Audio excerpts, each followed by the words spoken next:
En uno de mis primeros años de seminario, como se hacen tantas excursiones, viajes, en vacaciones, te encuentras con unos y otros, se está mucho con los seminaristas, pues una vez, en una de aquellas ocasiones, un seminarista empezando el viaje, pues rezamos lo que cada uno tiene por costumbre y luego dijo al final de algunos santos que invocó: Santos Reyes Magos, rogad por nosotros. Y le pregunté: ¿por qué has invocado a los Reyes Magos? Me dijo: pues es que me lo enseñó alguien, no me acuerdo si era un sacerdote mayor o algún pariente suyo mayor, desde niño, y siempre tengo esa costumbre porque son los que hicieron el viaje más importante del mundo. Y desde entonces yo, siempre que empiezo un viaje, y también me lo preguntan a veces, invoco San José, nuestro Padre Señor, San Rafael Arcángel, patrono de los caminantes, santos ángeles custodios, claro, Santa Madre Teresa, tan viajera y andariega y peregrina, y nuestra, y santos Reyes Magos. Y pienso mucho en estos tres personajes, que lo de tres lo decimos nosotros, pero parece que toda la tradición avala que sea ese número. Lo de los nombres también se los ponemos nosotros. ¿Qué más me da? Yo sé que eran unos señores, muy señores, y que todo ese boato con que se les representa en los cuadros fue tal que así. Anoche oía yo la película, porque la oía grabada, pero realmente la estaba viendo, porque yo no he visto más poder descriptivo, de la Emmerich, la beata Ana Catalina Emmerich, y dice: ellos se pusieron lo mejor que tenía las vestiduras de gala, porque cuando se está en el culto ante el Rey de los Reyes, hay que sacar lo mejor todavía más que ante el Rey de la Tierra. No lo hicieron por vanidad propia, sino que lo mismo que sacaron sus tesoros, ellos se enjollaron.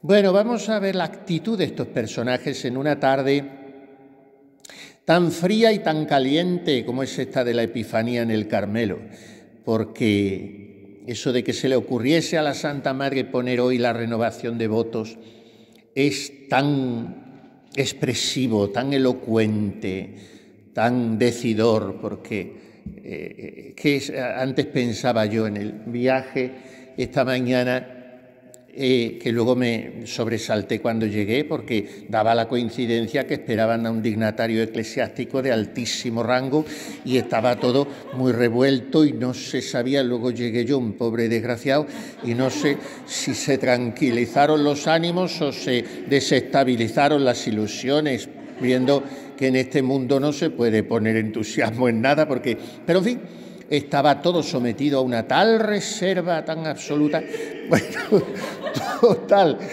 que resulta que yo hacía este viaje esta mañana espléndida, soleada, preciosa, por ese camino que realmente es un deleite. Y venía pensando en tantas cosas del viaje de esta gente. Decía la Emmerich que era una comitiva de 200, y a lo mejor se queda corta porque, claro, ¿de dónde venían? Del Oriente. Esa palabra es muy elástica porque Oriente era también la Palestina, pero Oriente más cercano. Ellos no vendrían del Oriente lejano, no vendrían de la China, aunque a uno de ellos lo pintamos medio chino siempre, y a otro europeo y a otro negro para representar todos los continentes. Pero en fin, vendrían de un viaje pues más penoso que lo que había sido, que no lo había sido poco, el de María y José pocos días antes. 120 kilómetros en su borriquito los dos solos de Nazaret a Belén. Pero estos otros, ¿de qué oriente vendrían? ¿Dónde se habrían concitado cada uno de ellos, guiados por la misma estrella hasta hacerles confluir en el mismo punto? A partir de ahí, en que se juntan las tres comitivas, ¿cómo habría sido el camino? Porque, claro, eso de que llevaran un paje cada uno, ese paje representa a toda la comitiva, a todo el cortejo. Bueno, pues eso es lo que evocamos y conmemoramos hoy. El dejar la propia tierra y el desinstalar el propio corazón. Y quizá tiene esto mucho que ver con el hecho de que la Santa Madre determine que hoy sus hijas renueven los votos. Unos votos que yo antes pensaba, bueno, ¿a qué corresponde cada voto? Porque somos amigos, claro, en esa distribución tripartita de la escolástica atomista que todos llevamos, pues todo en tres puntos, todo en tres partes, son tres reyes, son tres regalos, son tres facetas de la persona de Jesucristo: oro como a rey, incienso como a Dios, mirra como a hombre.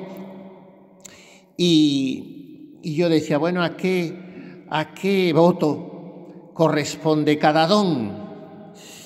Y al final terminaba pensando yo en la oración que venía haciendo todo el camino, que cada don encierra en sí los tres votos, porque la pobreza es oro que da de lo que no tiene, oro de despojo, es la riqueza de la pobreza. Y la pobreza es incienso, porque en sí misma está siendo una oración. Cada vez que te falta algo porque has renunciado a eso voluntariamente, estás diciéndole a Él, mi Dios y mi todo.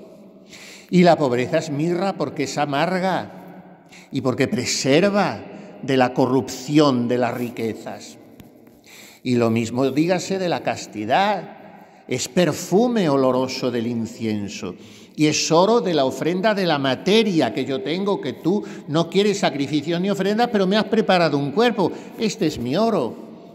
Y es mirra porque la cierta amargura de una renuncia a un matrimonio, a una familia, a una maternidad, se vuelve dulzura que preserva el corazón de la Virgen consagrada.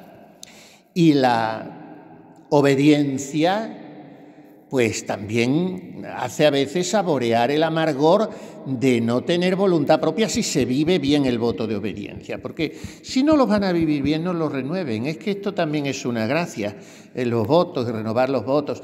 No, hoy no sé, yo quisiera decirles, perdónenme, no renueven los votos, eso no tiene sentido, es una cosa devocional, los votos están hechos para siempre. No renueven los votos, es una frase muy grandilocuente. Hemos puesto el altar de renovación de votos y vamos a renovar los votos. No van a renovar nada, lo que tienen que renovar son las consecuencias espinosas de los votos, eso sí hay que renovarlo. Porque decido otra vez vivir en castidad. Pues estaría bonito, es que lo habías dejado de decidir, eso ya está decidido. Pero es que vuelvo a asumir que tengo una priora sin licencia de la cual no puedo tomar nada, tener la celda nada o decidir nada, y que tengo un corazón que está consagrado por la virginidad y no puedo encariñarme con nada, ni estar pensando en parientes, ni en el pasado, o que tengo una pobreza que me exige pues no aferrarme, no a un apartamento que no lo tengo, pero a un oficio que sí lo tengo, yo qué sé. Esas son las consecuencias de los votos que hay que renovar, porque eso es lo que se queda por el camino. El voto no se queda por el camino. Yo no conozco ninguna monja que diga, mire usted, es que he faltado gravemente al voto de esto o de lo que sea, o a los 3 o a 2 o a 1. No, el voto, pues ahí está la monja, sigue encerrada, sigue en castidad y sigue, pues más o menos no viviendo en plan soviético contra el superior, bueno, sí, pero ¿y las consecuencias de cada día? ¿Cuánto estás reconquistando? ¿Cuánto estás trampeando? ¿Cuánto estás engañando? ¿Cuánto te estás justificando? ¿Cuánto te has instalado y no hay quien te desinstale? Ese es el tema de los votos. Y ese es el oro de los votos, lo demás es calderilla. Y ese es el incienso de los votos, lo demás es la tufaratada asfixiante esta que sale ahora con los carbones químicos. Y esa es la mirra que preserva de la incorrupción de los votos. Y eso es lo que hay que vivir. Y esto es lo que vivieron estos tres personajes. ¿Y de qué manera? Porque ellos sí que fueron una iglesia en salida. Entonces no estaba la iglesia, pero estaba la salida. Y ahora se ha quedado la salida sin iglesia. Pero ellos fueron una iglesia en salida porque vieron que valía la pena salir. Y estas tres palabras que dicen que las repetía mucho San José María Escrivá, y yo oí cantar, y por ahí lo tengo grabado, a las Hermanas de la Cruz, una vez un canto que a estos muchachos seminaristas les hizo una operación tremenda y les decidió no poco en su vocación, vale la pena, vale la pena. Y era un canto tan bonito, y yo les dije, ¿pero qué canto tan bonito? Y dice, pues lo hemos sacado de una plática que nos dio don David. Resulta que el tal don David es un cura muy amigo mío, que lo conozco de siempre, joven, un poquito más joven que yo, por tanto jovencísimo, claro. Y entonces dice, nos ha dado la plática, vale la pena. Y claro, don David este es bastante de casa, que dicen ellos, los del Opus. Bueno, pues vale la pena. Y yo he estado pensando hoy todo el tiempo en esto, en que estos tres personajes dijeron, bueno, esto es una incomodidad mayúscula. Tres señores que eran tres, bueno, decimos reyes, pues tres magnates, tres dignatarios muy importantes en la sociedad respectiva en que vivieran, tres sabios, tres astrónomos que conocían el mundo de las estrellas, tres científicos y unas personas con un prestigio, con un confort, con una vida cómoda y solucionada, con una edad. Y sin embargo, se echan a un camino incierto, a un final desconocido. ¿Por qué? Porque vale la pena. Les valió la pena, que es una expresión muy española y bueno, en otras lenguas también. Tengo que pasar una pena. Tengo que pasar algo enojoso, una incomodidad, bueno, pero me compensa, me merece la pena. Bueno, pues eso dijeron ellos. Pero si no sabéis cuál es el final ni el resultado, ¿cómo empezáis diciendo vale la pena? Ah, hemos visto la estrella y vale la pena caminar de noche. Vale la pena dejarnos guiar por una luz que no poseemos, sino que es ella la que nos posee a nosotros.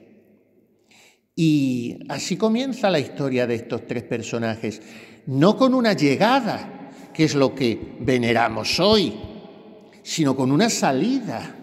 Porque claro, aquí ya hemos llegado al día de la Epifanía, postrados allí con los presentes, la Virgen con el niño en brazos, sí, pero ¿y cuántas semanas antes? Y llevaban estos desde que vieron la estrella. Y ese fue el momento donde dijeron, vale la pena. Por eso hoy hay que volver a nuestra salida.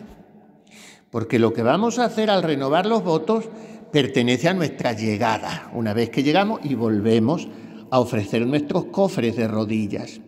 Sí, pero es que hubo un día donde yo no veía esta escena todavía, ni podía acariciar esta estampa de todas en fila ahí ante el altarcito del coro. Eso todo ha venido después.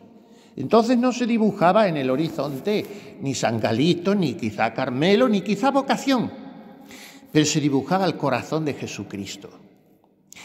No se dibujaba, no, palpitaba en el mío. Y entonces el Espíritu Santo me hacía decir, vale la pena. Es de noche, tengo que dejar muchas cosas, pero vamos adelante. Y entonces salimos aquel día de la seguridad de lo conocido hacia la incertidumbre de lo desconocido. Y no, yo no sabía dónde iba, pero sí sabía a quién buscaba y con quién iba y por quién iba y hacia dónde iba. Yo había visto, cada uno hemos visto a nuestra manera, en nuestro nivel, a nuestra medida, una estrella. Y para todos esa estrella ha sido una señal, todo lo frágil, todo lo discreta, todo lo modesta, todo lo silenciosa e insonora que queramos. Pero bastó para poner en marcha mi vida entera. Y yo aquel día no pedí garantías, porque después me he ido maliciando como un niño pícaro y tengo que pedirlas para todo. Yo aquel día no exigí seguridades, no reclamé un mapa. Ahora no nos ponemos de viaje sin un GPS. Oye, te espero en tal, pero aunque sea al bar de la esquina. ¿Pero dónde vamos a tomar un café? Yo te mando la ubicación. Te mandan, claro, tú le das allí, pinchas, y la chica del cacharro te empieza a hablar y allí que llegas. Bueno, esa gente no tenía ni un mapa, no exigieron nada. Aquella estrella no les prometía comodidad, solo les prometía, y nada menos que les prometía, verdad. Y eso les fue suficiente para decir, vale la pena emprender un camino largo por una promesa que no me puede fallar. Y vale la pena gastar la vida. Y vale la pena un viaje que va a durar 50, 60 años. Va a haber polvo, soledad, incomodidades, noches, fríos, calores, preguntas sin respuestas, incomprensiones, cansancios, que es lo peor. Y a veces ese viaje, y esto es lo que más nos desconcierta, va a incluir un desvío notable. Porque ¿a dónde tiramos ahora? Parece que lo lógico es a Jerusalén, y allí van a Jerusalén, pero cuando encuentran al zorro de Herodes, pues se desvían. Lo que parecía un desvío era la auténtica dirección, a Belén. Y eso pasa tantas veces en nuestra vida. Nosotros, tontos, alicortos, comineros, lo vemos como un desvío, que no, que esa es la dirección correcta, que es que tú llevas tu prejuicio del camino y claro, tengo que ir a Jerusalén, que es lo importante, y lo lógico es el palacio porque busco un rey. Si ves que nuestro rey es ilógico y está en un palacio, pero en un palacio de pajas. Y nuestro corazón, incluso cuando es recto, incluso cuando es sincero, pero es un corazón maleducado, porque lleva viviendo en el mundo desde que nació. Entonces, ¿dónde busca a Dios? ¿Dónde le buscaría el mundo? ¿Dónde le colocaría el mundo? Y nuestra primera orientación de nuestro corazón es mundana. Por eso el corazón tiene que reorientarse, porque nuestro rey no habita en el poder, no habita en lo que se posee. Y esto es muy importante en la vida religiosa. Yo no me poseo, yo no poseo ese criterio, y menos tengo que pensar que es ahí donde habita Jesús. No, yo no poseo ese oficio, yo no poseo ese futuro, yo no poseo esa hermana, yo no poseo nada. Y entonces encontraré al Rey, que está no según el poder del mundo, porque el poder del mundo busca poseer, busca controlar, busca dominar, como yo, a mi manera, aunque sea en el espacio reducido de un convento, también busco eso porque llevo la concupiscencia conmigo. Entonces, ¿cuándo vuelve a aparecer la estrella para los magos? Cuando salen de Jerusalén, cuando se desprenden del ruido, de los parámetros mundanos, de la lógica del poder, porque la estrella vuelve a aparecer, aunque a veces se esconda, pero reaparece solo para aquellos que aceptan perderse un poco. Pues ya si en el ejido de hoy más no fuere vista ni hallada, diréis que me he perdido, que andando enamorada me hice perdidiza y fui ganada. Eso puede decir el alma de cada uno de los tres reyes magos. Su alma se hizo perdidiza para el mundo, y como estaba enamorada de la estrella de la luz, de la verdad, de la rectitud, de la integridad, de la belleza, esa alma fue ganada por Dios. Entonces, hay que aceptar que Dios no siempre, más bien digamos casi nunca, confirma nuestras previsiones. Dios no es un espaldarazo a mis planes. Tengo que ser yo una firma humilde a los planes de Dios, que vienen a desbaratar los míos como desbarató los planes de María y José, a los que no les salió nunca jamás nada como lo hubieran pensado. Nada. ¿Y si se hubieran aferrado a su carta de navegación, María y José? ¿Qué habría sido de nosotros? Pero habla, Señor, que tu siervo escucha, aquí estoy, me has llamado, envíame, fiat mihi secundum verbum tuum. y se acabó los planes de Dios. Y así procedieron los 3 santos Reyes Magos.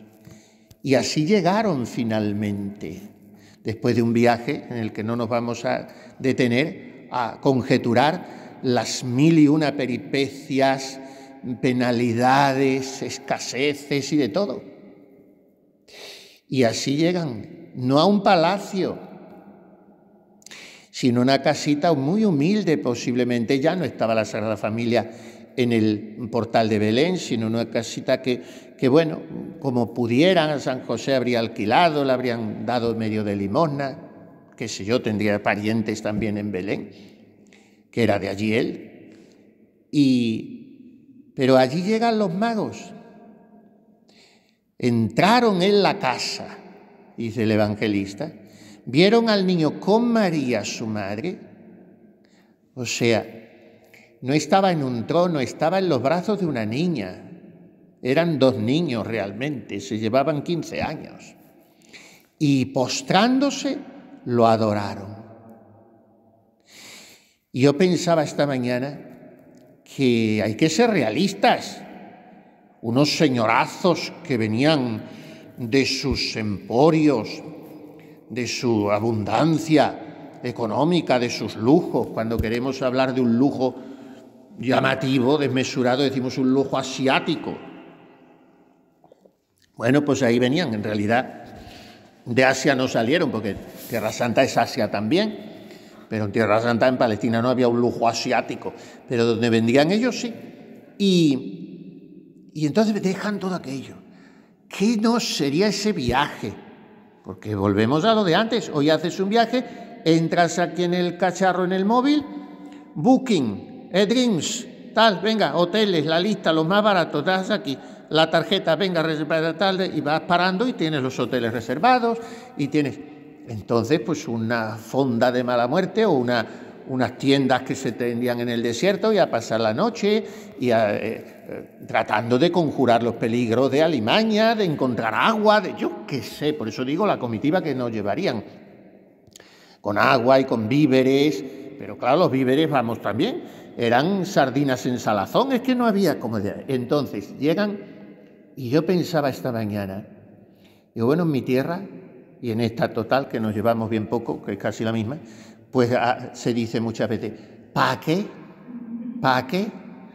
Todo eso, porque llegan allí, ven, y para esto era tanto, y esto es lo que nos ha hecho salir, sí, toda la estrella que queramos y todo, pero esto es, pues yo también, esta mañana he pensado yo muchas cosas que nunca he pensado. Claro, cuando hacemos un viaje muy largo, pues ya que me he dado el viaje tan largo, voy a pasar 2 o 3 días en el sitio, viendo un poco de turismo, que me enseñen esto, hablando con la gente que voy a visitar. Ahí no hubo mucho más. Llegaron, se postraron, abriendo sus regalos, le adoraron.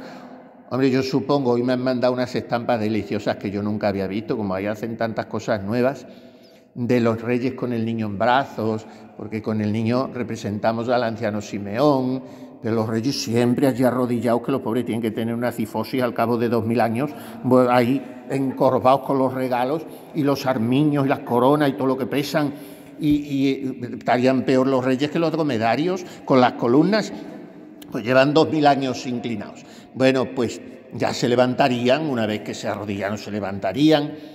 San José iría, les tomaría de los codos, majestades, tranquilo, les puedo dar un poquito de agua del regato no les puedo hacer más, pero en fin, siéntense aquí en una piedrita, en una tajuela, pero tomarían al niño. Yo me figuro, claro, que la Virgen Santísima les daría un poquito al niño para que se lo besaran y le dijeran muchas cosas, pero no hubo más, la visita se acabó. Entonces, todo el viaje desemboca en ese instante. Todo el cansancio se concentra en esa mirada. Toda la espera confluye en ese beso al niño y en esa admiración por María y José. Y todo el despojo se justifica por esa presencia. Y en ese momento los magos no piensan ¿para qué?, sino que piensan valía la pena, valía la pena. Y mi viaje, pues mi viaje cotidianamente Vale la pena por un beso, por un abrazo, por una presencia, por un encuentro, por un tener a Jesús en los brazos y en el corazón, que es la Sagrada Comunión. Pero toda mi vida de incomodidades, de cansancios, de vivencia seria, responsable, con vergüenza torera, de la castidad, la pobreza y la obediencia, toda mi vida vale la pena por un instante, que es ese en que, pudiendo mover los labios o no, incluso sin poder quizá mover ni la mente, pero diga yo a Jesús, te amo, y le entregue mi alma, mi cuerpo, mi vida toda. El momento del encuentro definitivo con Él y la entrada en la eternidad, donde ya no habrá instantes ni momentos, porque será un te amo que dura eternamente. Entonces vale la pena renunciar a todo por un momento de ver a Jesús, sabiendo que ese momento se va a detener en el tiempo sin tiempo y nos va a dar un abrazo que dure más que todos los siglos. Eso vale la pena. Ver a Jesús en brazos de María que nos lo entrega. Los reyes no dicen nada, no preguntan, esa es su sabiduría, porque la sabiduría, cuando es contemplativa, se vuelve silencio.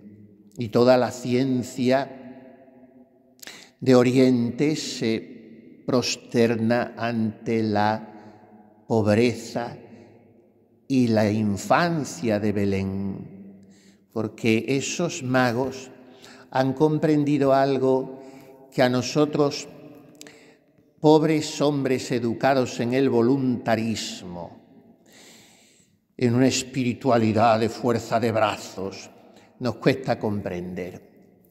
Y por eso tantas almas se pasan la vida con la lengua afuera y no saborean el sabor de Dios. Los magos han comprendido que a Dios no se le conquista, se le recibe cuando María lo entrega como un regalo, ante el cual todos los regaluchos que podamos llevar nosotros, ni que fuesen oro, ni incienso, ni mirra, no pasan de ser un puñado de estiércol. Pero a Él se le recibe como el don de los dones.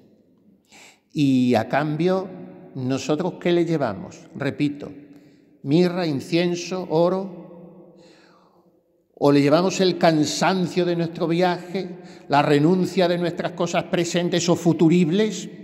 Bueno, ¿y qué? ¿Y eso qué?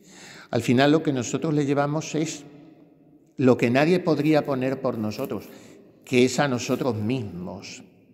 Y entonces vale la pena que la vida se convierta en ofrenda al cual ha hecho de su vida ofrenda para nosotros. Y solo así podríamos renovar cabalmente hoy nuestros votos, recordando la estrella de nuestra infancia, de nuestra adolescencia, de nuestra familia, de nuestros sacerdotes, de nuestra primera juventud, de aquel aldabonazo, recordando la llamada suave pero persistente de aquella estrella, no siempre clara, pero siempre convincente para mí, aunque fuese un claroscuro. Una estrella que no me obligaba nunca, pero me atraía siempre. Y una estrella que hizo que un día yo, como los magos, me decidiese a partir, dejando mi tierra, que al final, pues sí, a tu tierra grulla aunque sea con una pata, y somos muy de nuestras raíces, pero la tierra al final en cualquier sitio la encontramos, pero la tierra son proyectos, son afectos, son horizontes legítimos, y salir de la tierra es aceptar la pobreza del camino, que es monotonía, que es oscuridad, que es el terrible cotidiano, no dimitiendo nunca de la fidelidad que prometí, aunque esté cansado, y partiendo hacia algo que sé positivamente de antemano que no es un éxito visible. ¿Qué éxito visible, ni casi invisible, puede reportar el ser una monja de clausura.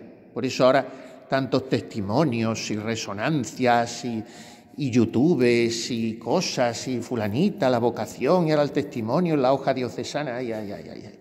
Qué cosas más raras y más ridículas todo eso. Si te vas a encerrar como una ratita, que te vas a empezar a chillar antes de... Enciérrate ya y se ha acabado. Entonces, voy no hacia un éxito, sino voy hacia una presencia, que es la que tengo como el tesoro de los tesoros. Y entonces vale la pena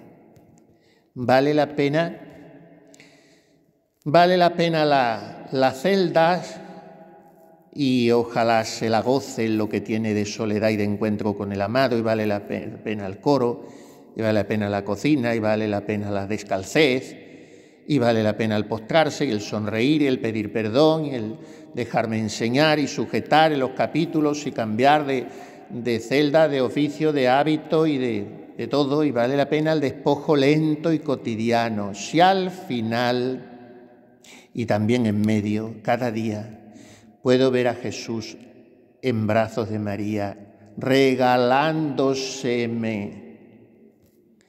Y entonces descubriré cómo los magos, no un para qué tanto, sino valía la pena tanto. Descubrir al niño en lo que es de niño, en lo pequeño, en lo escondido, en lo sorprendente, en lo que no se impone, sino que se da, y en una madre que muestra y regala, no retiene posesivamente. Entonces, como los magos, yo regreso por otro camino, porque quien ha visto a Jesús y le ha tenido y le ha besado, no puede volver igual, porque la adoración transforma, la contemplación reordena, equilibra, y el encuentro verdadero obliga a cambiar de ruta, y vale la pena perder la vida para encontrarla, y vale la pena no poseer nada para poseer el todo.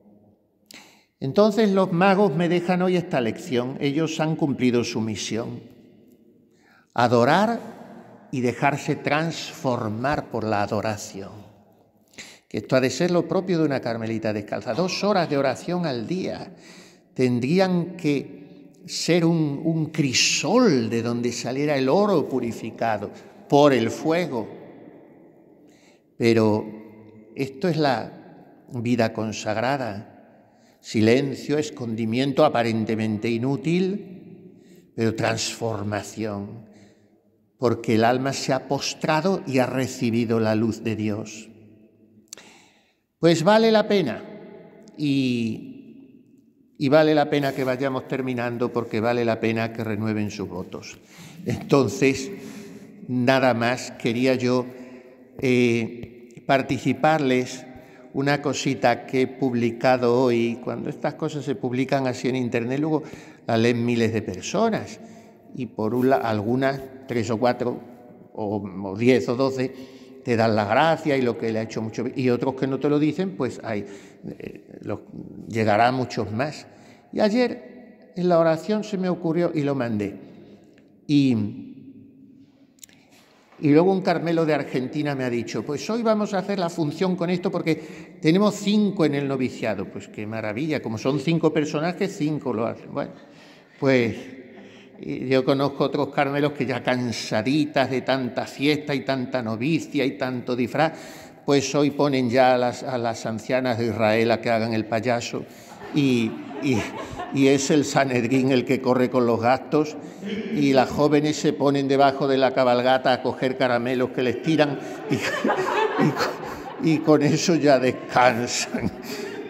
Pero cuando creían que iban a descansar, las llama a la superioridad y les dice, venga, a poner altarcitos, que es lo nuestro, y venga a buscar telas y flecos y cosas y a poner más altares. Bueno, las cosas de las monjas, que menos mal que las tienen, porque si no, ¿qué harían? Entreteniéndose con esas cosas, y aún así a veces les da por pensar cosas raras, pues que se entretengan. Bueno, total, que compuse esto y termino, y que le titulé Coloquio de los magos con el niño. Los 3 magos llegan en silencio, y presas de inefable estupor se prosternan. La estrella se retira despacito al ver a María, que sostiene al niño como una custodia eucarística. José a un lado guarda el misterio con elegante y vigoroso recato. Melchor: Rey pequeño y eterno, venimos de lejos siguiendo una luz que parecía saber tu nombre. Gaspar: traemos el cansancio del camino y el gozo de haber llegado. Ahora, aquí, no sabemos hablar como los sabios, pero tu corazón nos entiende.